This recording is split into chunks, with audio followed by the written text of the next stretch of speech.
Okay, 201, what I wanted to do was talk about the project. I don't have all the exact project in front of me, so I'm going to create it as I go and just narrate what I'm doing.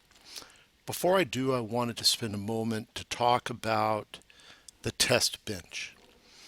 And what a test bench is, it's a piece of software that we write that allows us to try and convince ourselves that our design is correct.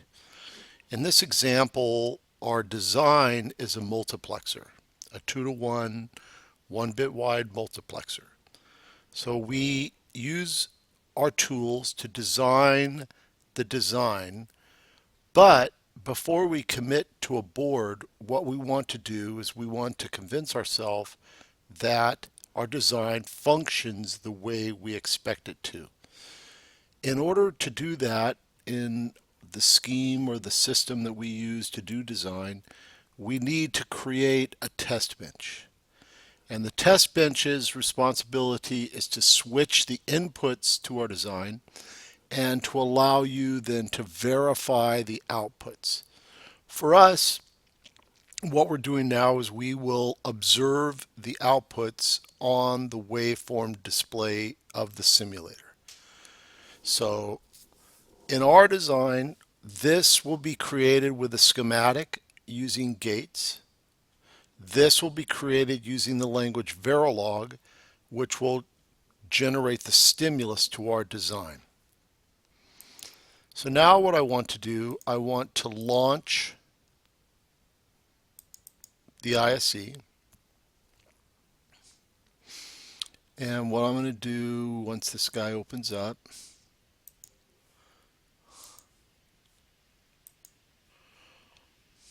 I'm going to create a folder here just so I can work in my own area. I'll call this 201 just for fun.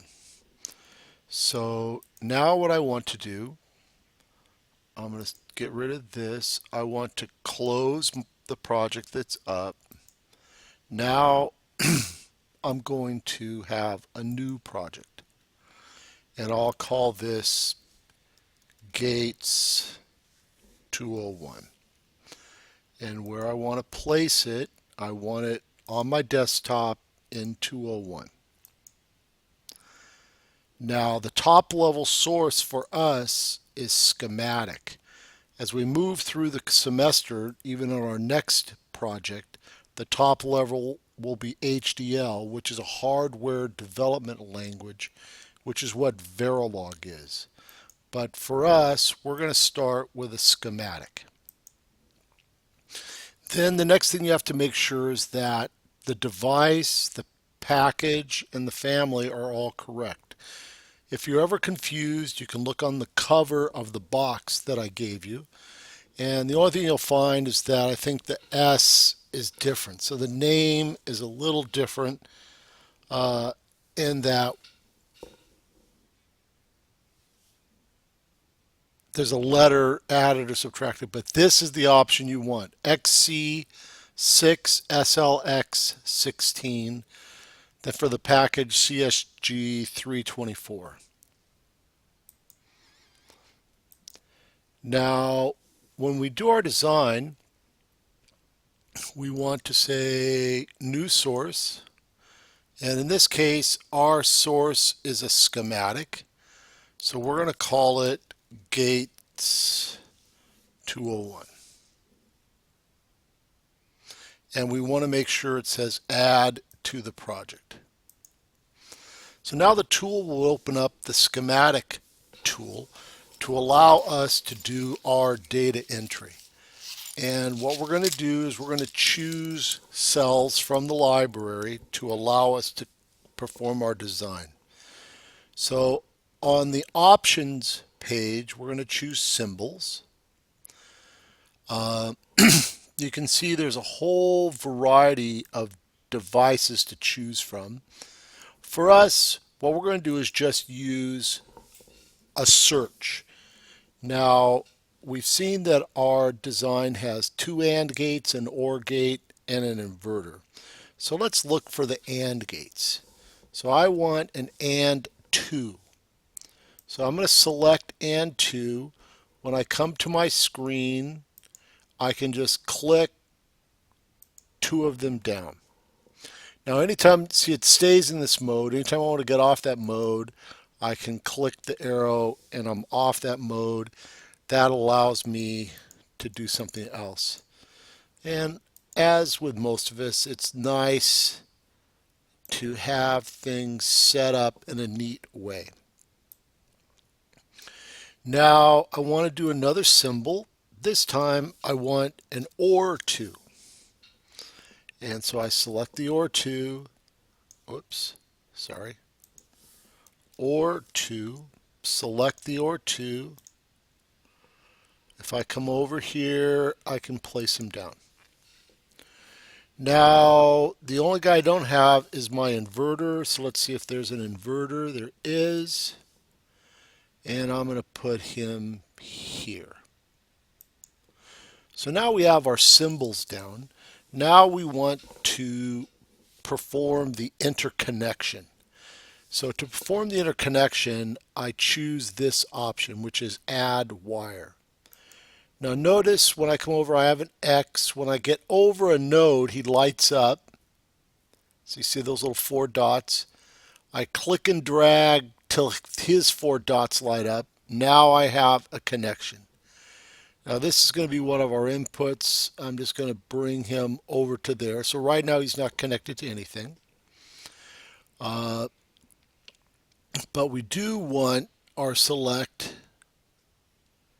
to come down and over to here. Now notice it's a slanted line. Whoops, let me try it again.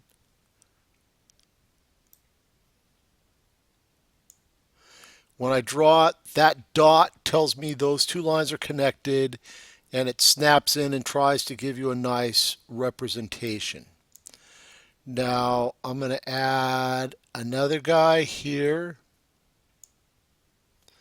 And I'll add another guy here. These are for my inputs. Now let me select this. Now I want to move this guy out. So I'm just going to click and drag him. So now they're all lined up. Now I want to connect my AND gates to my OR gates. So following the same scheme where I wait till I see the four little dots. Now I have that connection. Now I want a connection on the output. So now what we've done is we've drawn our schematic, given us the basic structure. Now what we want to do is add inputs and outputs.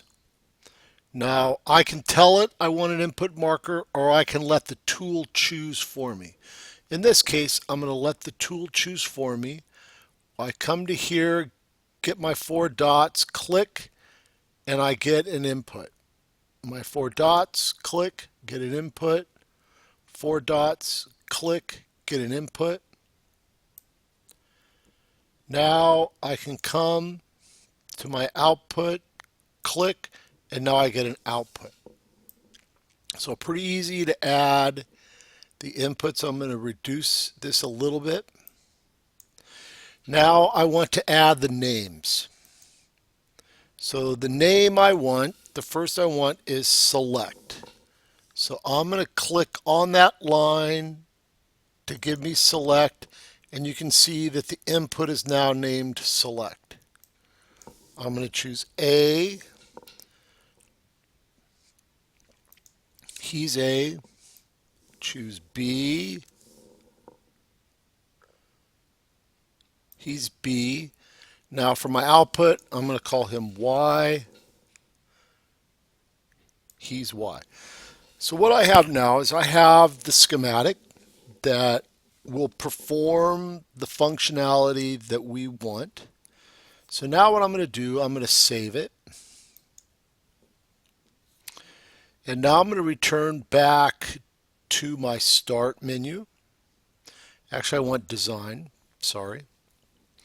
And now what I want to do, I want to right click on here and say new source.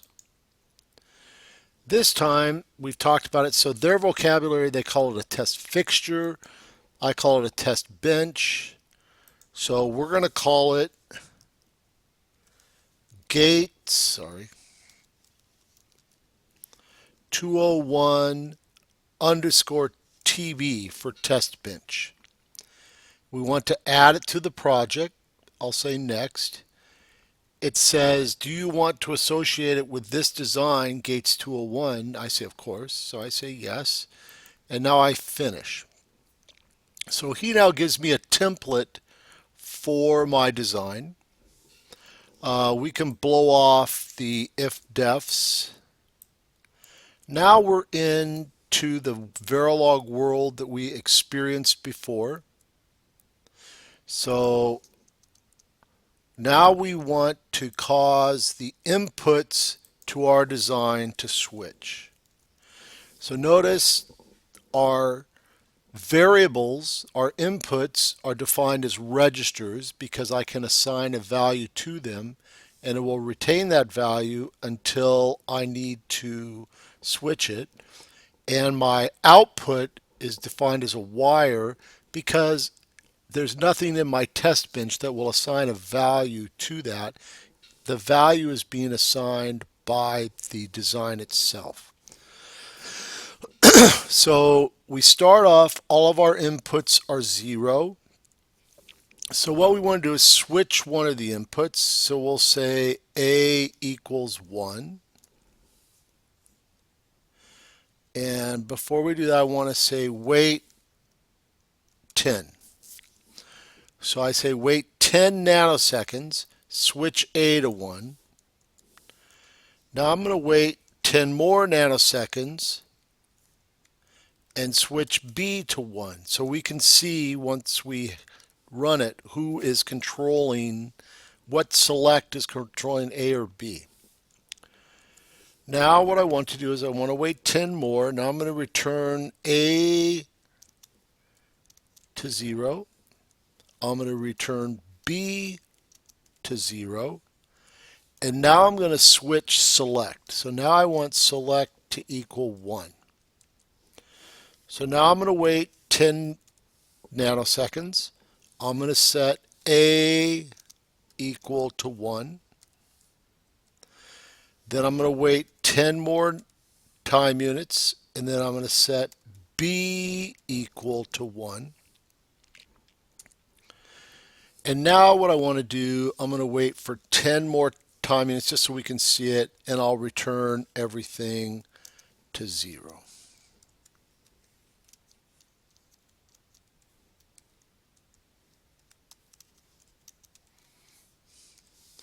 So you can see the syntax. These are statements. I'm assigning a value to my variables. All my variables are scalars. They're 1 bit wide. So this will assign a 0 to select and so on. Now I think I've got a nice little setup for testing. So I'm going to save my file. Now I want to make sure I've selected simulation. I'll select the test bench. And in the process window, I want to check my syntax to make sure I have not introduced any errors.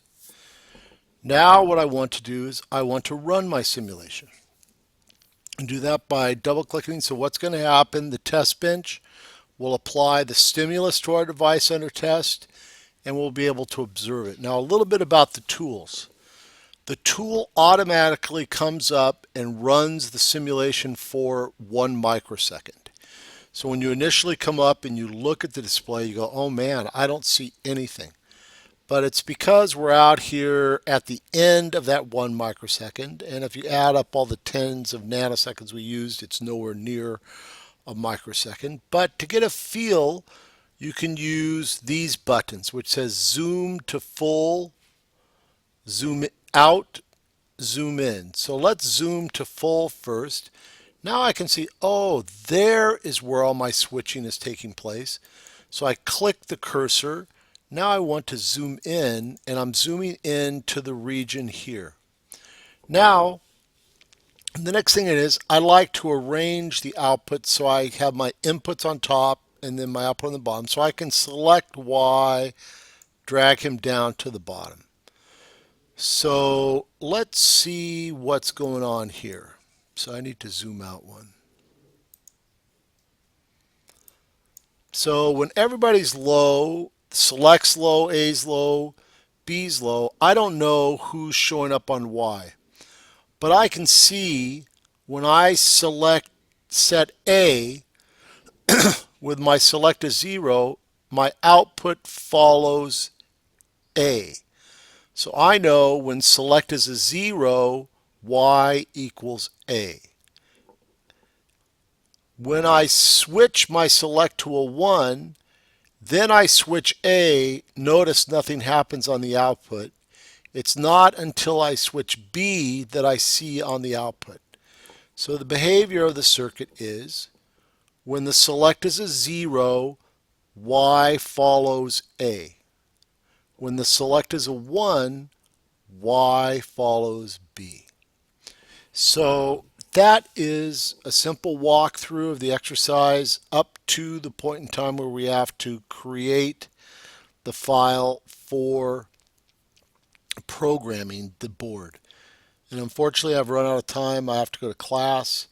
So I'll stop and follow this with a second video where we will generate the file for programming our board. So now we want to continue and translate our design, which is this, into the gates that we can program into the board and observe whether the board is working or not. So how do we do that? The first thing we do is now we are no longer simulating, but now we want to implement our design. And we select the design that we want to implement. Now we see all of these options. When we come down, we see Generate Programming File.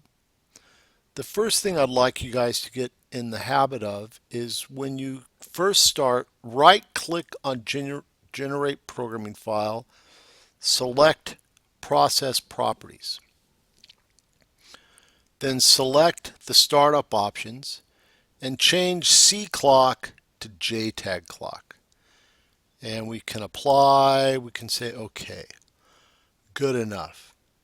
So now what I haven't done is create the UCF, so let's stop. Let's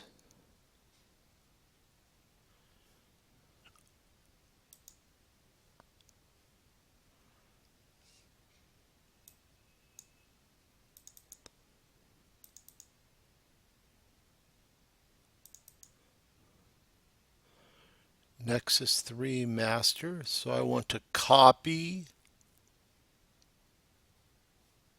this file. I want to come into my directory where I'm working, and I want to paste this file. Now I want to edit it. So I like Vim, so that's what I use. So in my Vim tool, I'm selecting Courier New 14, so my font's nice and big so I can see it.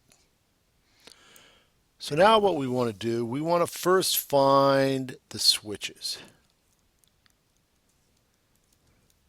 So there must be capital switches.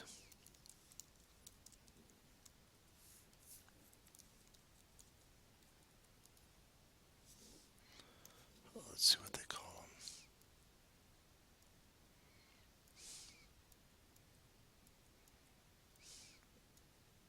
Switches, there it is. So I want to use 3 switches. One switch will be select. That'll be the 0, the first one.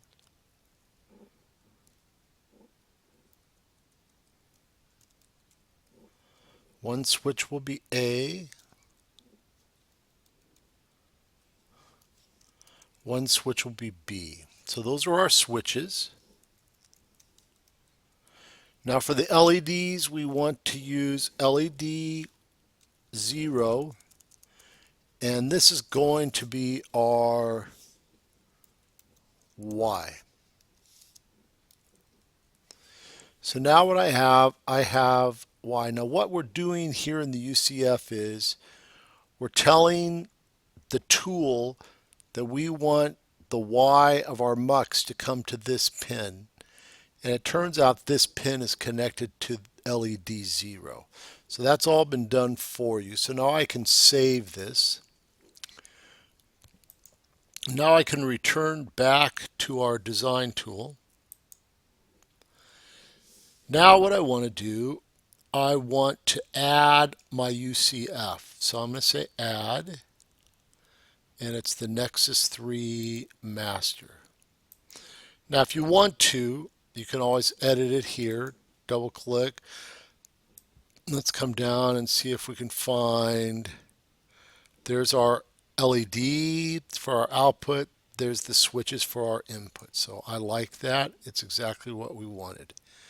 So now let's select our top level design. Notice in implementation, there's no consideration of the test bench, because now what we want to do, we want to take the design that we verified using our test bench, and now we want to program our board with it. So now what we want to do is we can right click, say rerun all. We want to generate the programming file. So what we're creating is a file that will be called .bit, and it's the file that will program the Nexus 3 board.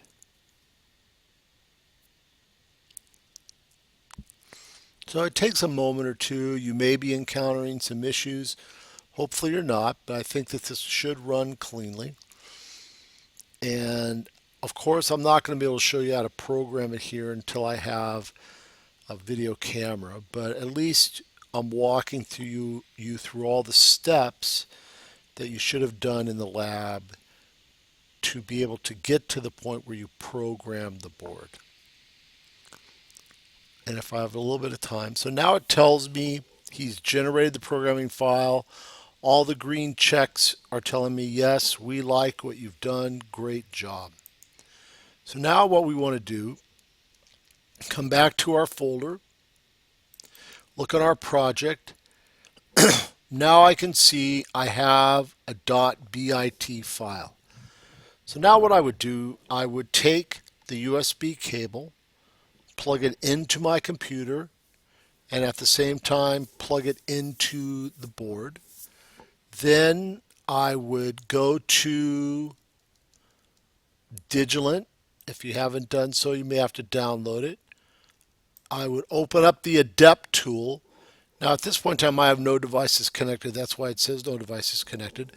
But when you plug in your board at this point in time, you should see, oh, Nexus 3, we're ready to go. You could then select your bit file, program the part. Then as you move the switches, perhaps similar to how the bits in the test bench switched, you should be able to then convince yourself that the circuit is behaving as advertised. So I may follow this up with one more little simple video to show you that it is working on the board. Great job, guys.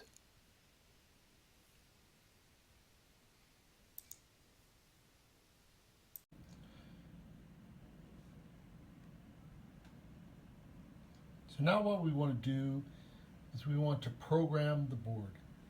So when you take the board, connect it to your PC, and you make sure that the power switch is on, it should run its own diagnostics, come back with pass. There's a chance your board doesn't display that if somebody in the past has overwritten the diagnostic software.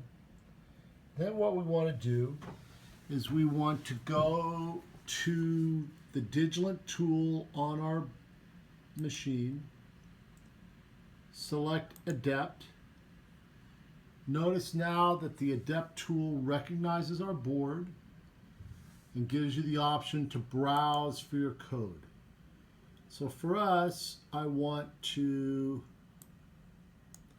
go back to the desktop, back to 201, back to Gates201, and there I find my 201 Gates201.bit. So I choose it, say open. Now I see that the tool recognizes the file. And what I want to do is program the board. So I press program. The tool has the progress bar that goes across the bottom to let us know he was programming it. Now we could take a look. So we know that this is our select. So if I move the A, the first one, now I see when select is a 0, I've selected the first switch. So when he's a 1, the light goes on. He's off, the light goes out. Notice moving B does not have any effect on the output until I change the select. Now moving A has no effect, but moving B, the output follows B. So what we've just done is we designed a multiplexer. We mapped it to we verified it by simulation. We then were able to create a file that we then programmed the FPGA on our board that we were then able to run on our board. So hopefully this is a good experience for all of us. Hopefully we'll be comfortable as we continue to move forward through our class projects.